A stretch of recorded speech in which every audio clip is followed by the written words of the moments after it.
Good morning, Darklings. How are you? I hope you're well. Today, I have something special for us that I wanted to share with you because I think the work and the whole journey of using the system in itself is completely magical and amazing and perfect to bring you into your awareness.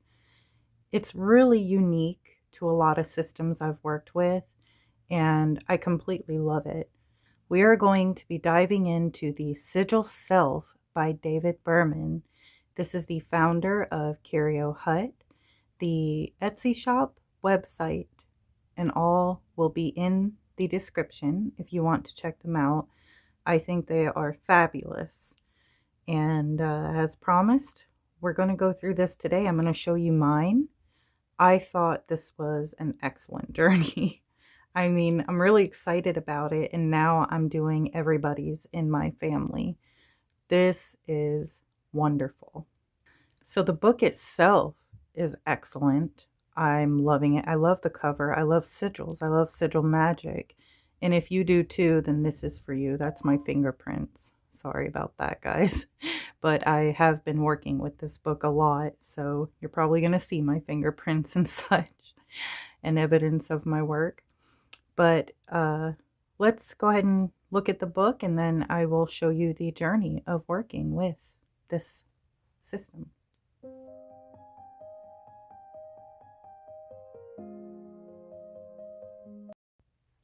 All right, quick thank you to David Burman for sending this to me.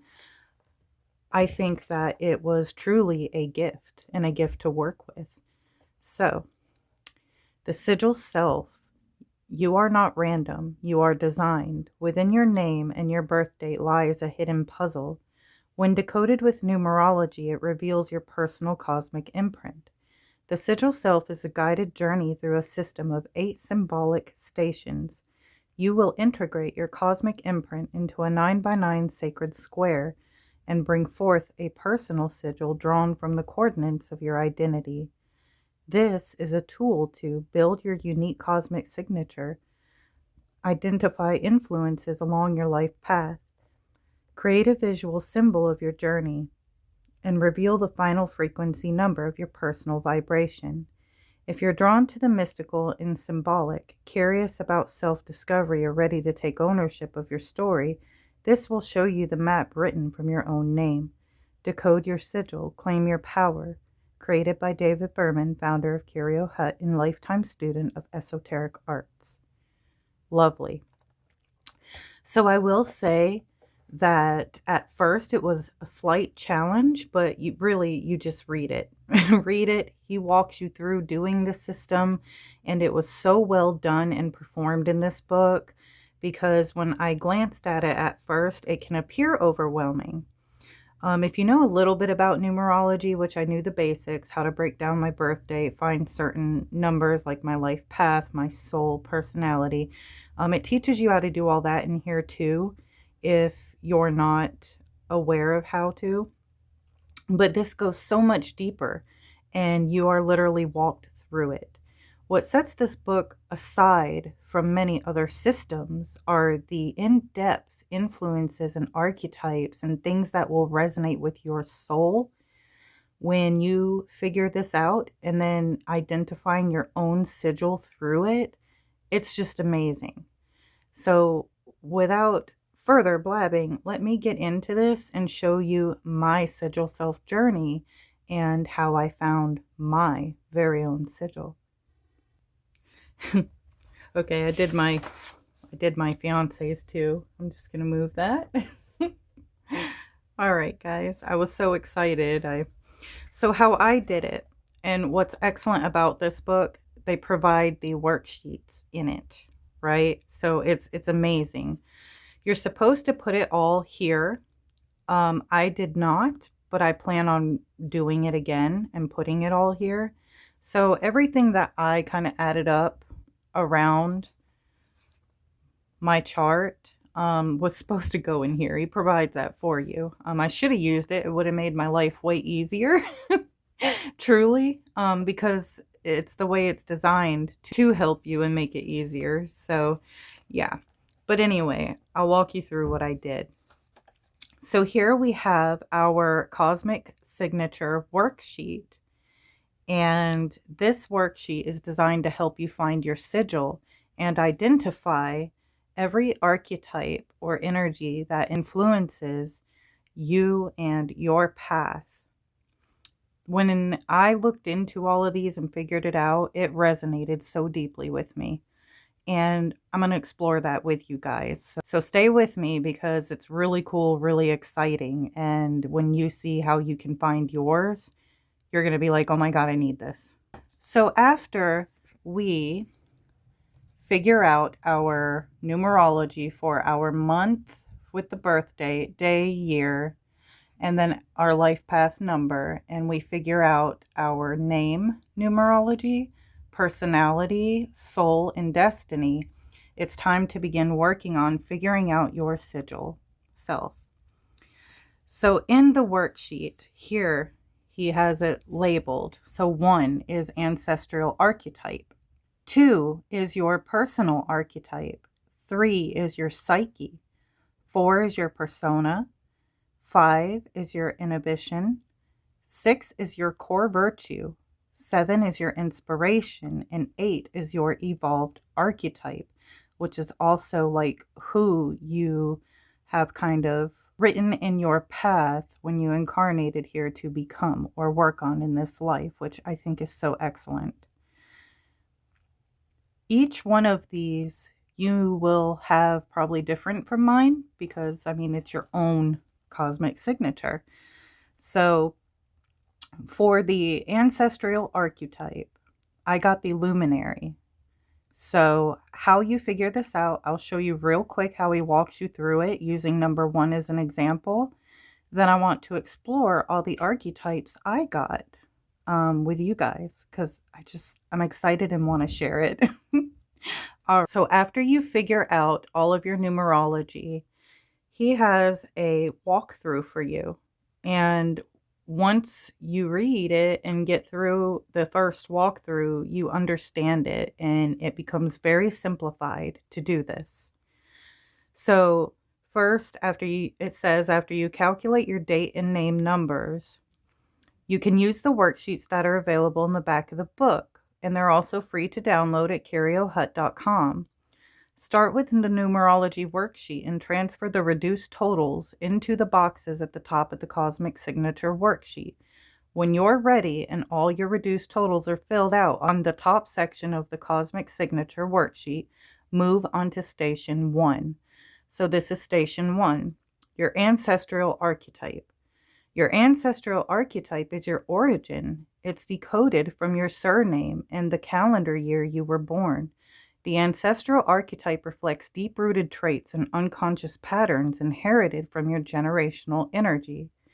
So you have to find your coordinates, your X and your Y, which is on the worksheet. You will see here at each station the X and the Y, and it involves the graph as well to find your signature. So he explains here to find your X and your Y. Your X coordinate for Station 1 is going to be your last name numerology. The Y will be your birth year numerology. And once you add them up, you can find them all on your worksheet. So I just found them up here at the top where I'd wrote them, and I added them up to get my ancestral archetype, which was number 9. So he says to find the Station 1, calculate your XY, and reduce if needed to write the number inside the circle. And then what you want to do after you find this, place a number 1 in the grid square where your X and Y intersect. So what I did, I have 2 under the X, 7 under the Y. So I would come down here and match out my 2 and 7 in the Y and X on the graph and put a number 1 where they add up. That is the start of my sigil. And then to read more into which ancestral archetype you got, he has them all listed. So I got number 9. So we're going to find number 9. As you can see, there is a whole lot of information. So we're going to find number 9. I got the luminary, an enlightened guide. The luminary leads with compassion, wisdom, and radiance of life experience. And then he has gifted us with more in-depth information on the archetypes. So we're going to go look up what the luminary is. Okay, so I found the luminary. It says, you come from a line of visionaries, mystics, and wisdom keepers, those who held light in dark times, whether seen or unseen. The luminary, as your ancestral archetype, indicates a lineage rich with inner knowing, moral clarity, and spiritual endurance. Your roots may be entwined with service, sacrifice, or teachings that were passed down in whispers. This inheritance can come with both profound grace and silent burdens. Perhaps your ancestors had insight where they were not able to express. Perhaps they lived for others, dimming their own glow in the process. You may carry the echo of that restraint, which comes alongside a powerful calling to uplift and to heal from the shadows. Man, does this resonate, guys. Anyway, there may be an ancestral pattern here of hiding one's gifts or suppressing spiritual truths, but there is also a legacy of wisdom passed down from generation to generation, even if never spoken aloud. And inherited patterns, empathy passed down as both strength and weight, tendency to be the unseen support system for others. God, do I feel that. A calling to serve or guide, even without acknowledgement. It tells you your transformational potential. Your inheritance is like a candle. At times it may have been flickering or dim, but it has never gone out. To walk the legacy of the luminary is to remember that your insight is part of your lineage, and your presence is a continuation of light that has been quietly shaping lives for generations. Your path is to honor what came before you and shine in your own way. Yes, and I really don't care who it makes mad anymore, because that's what I'm supposed to be working on. So I wrote little notes here written by the author on what your ancestral archetype kind of means, just little key words from what he wrote in the book. And I put deep-rooted traits, unconscious patterns. So these are things that are deep-rooted and unconscious due to family lineage archetypal energy that may be passed down through my numerology, right? So you can see how deep and how awesome this book is and can go. So now I just kind of want to walk you through and share each one that I got. So my personal archetype was 2, the emissary. So this is the unevolved me, the inherited by my upbringing and my ancestors. So it talks about what the emissary is. They carry the will of harmony into a divided world. Your instinct leans toward connection and understanding, not control or dominance. As your personal archetype, the emissary reveals your strength and presence. You are the one who can hold contradictions without collapsing, speak truths others can't find the words for, and create bridges where there was once walls. Your personal will expresses through diplomacy, subtle influence, and emotional intelligence. You don't need to raise your voice to be heard. Your calm center holds power because it doesn't need to win. It needs to unify. Exactly. You make people around you feel safe, secure, and softened. I am aware of this about me.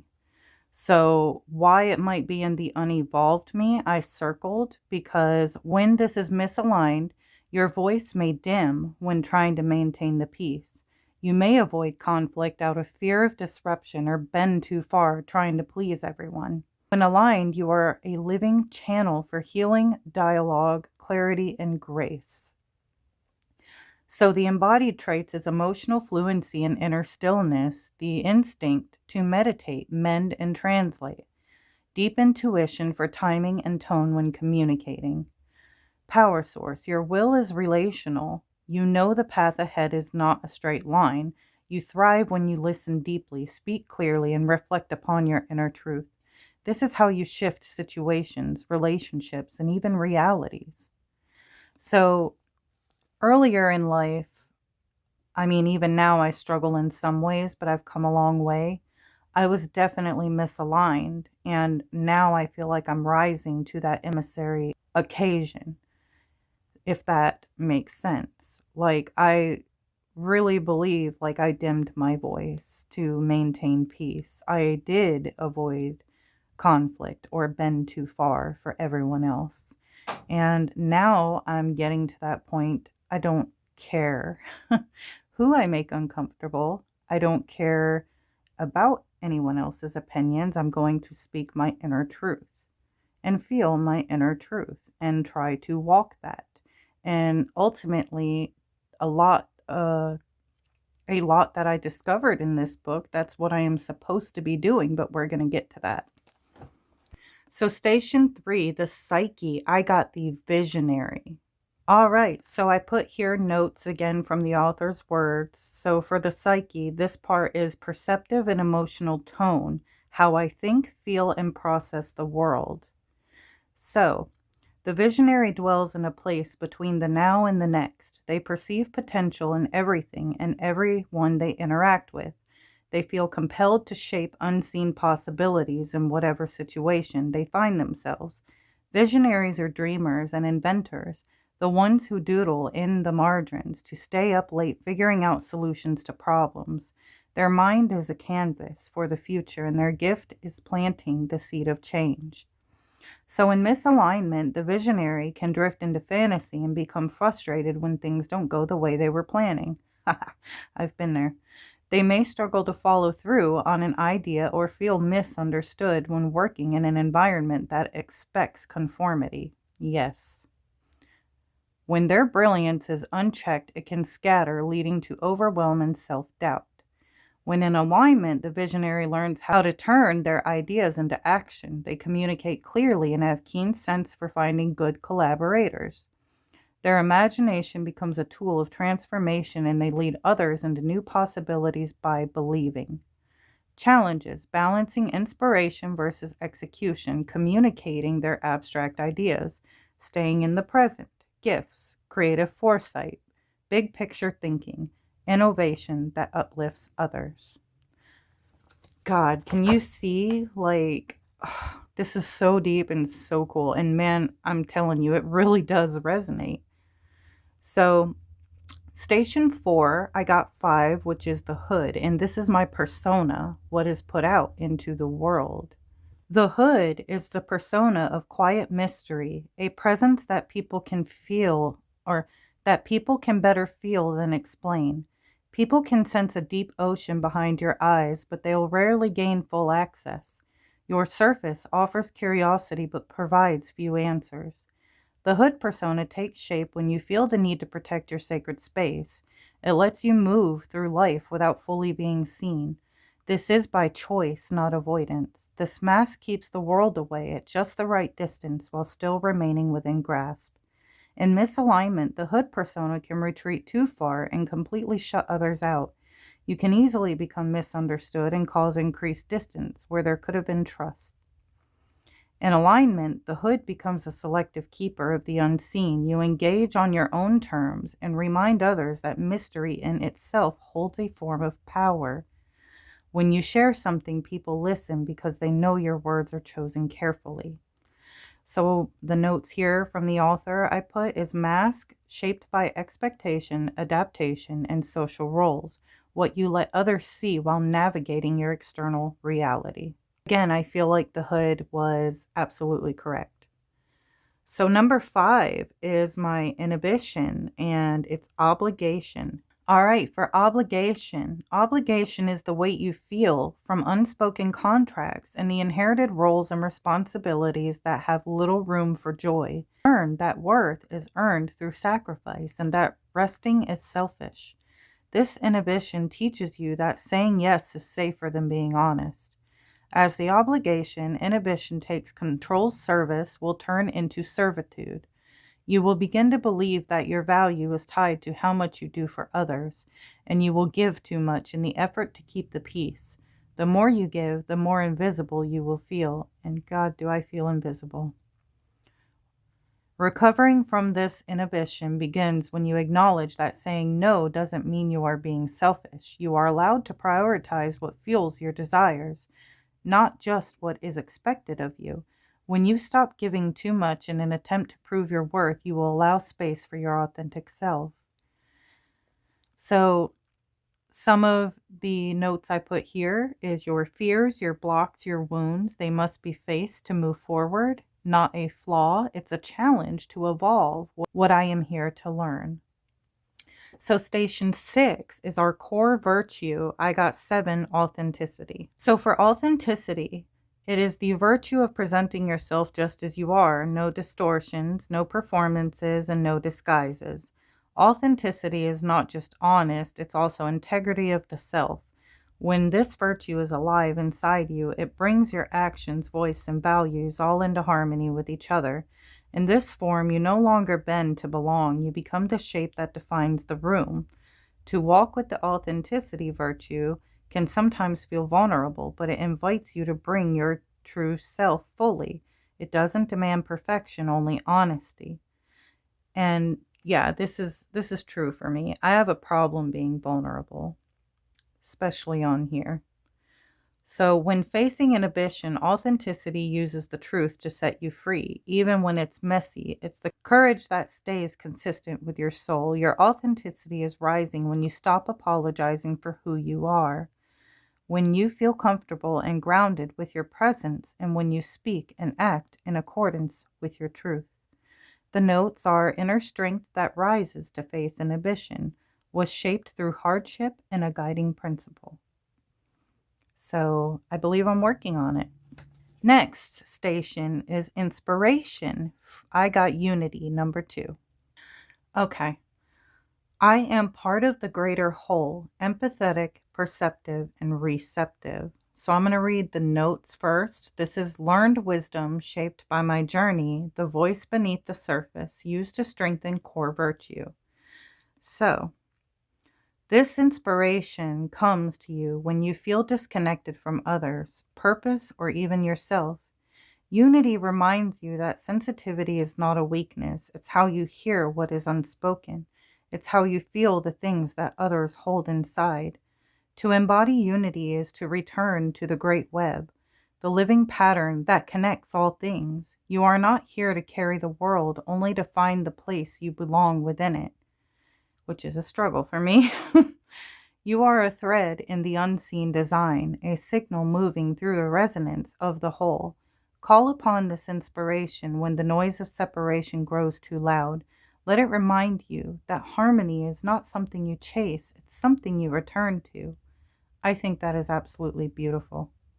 All right, guys, in our last station, I got for the evolved archetype, which is who I am becoming on my journey, which I want to mention. It's kind of like the hero's journey. Yeah, I think it's brilliant. Anyway, is the guardian, number 6. One thing I forgot to mention before we proceed is that each station down here, there is more than one. You got to look at the bottom to make sure you have the right category. So I could have gotten the guardian, say, in the ancestral archetype category, and it will say that at the bottom of the page. But this one, since it is in my evolved archetype station, then I would go to the evolved guardian.